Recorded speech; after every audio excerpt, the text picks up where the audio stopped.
wa jazz ufise akamaro kanini ukagira n'isano n'akahise ka Afrika ndetse n'igihugu cacu.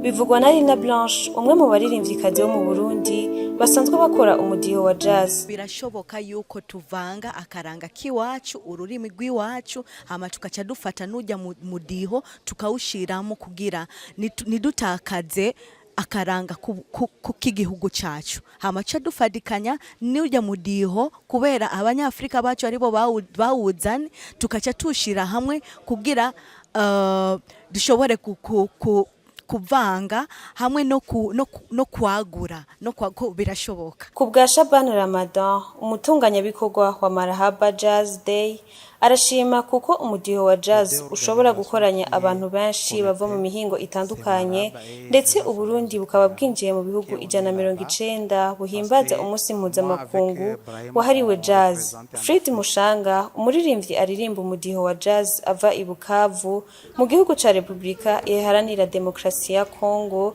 yamenyesheje ko uwo mudiho ushobora kuba kimwe mu bintu bishobora no gutorera umuti injyane ziri muri kano karere. Ivyo vyose bikaba vyavugiwe mu kiganiro catunganijwe n'ishirahamwe Marhaba mu ntumbero yo guhimbaza umusi mpuzamakungu wahariwe umudiho wa jazz, caremeshejwe n'abaririmbyi bava mu Burundi, Tanzania hamwe na Republika Iharanira Demokarasi ya Kongo.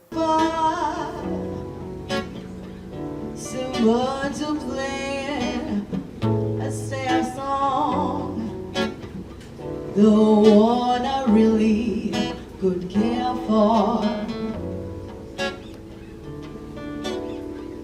and then suddenly you appeared before me, the only one my arms could ever hold. I heard somebody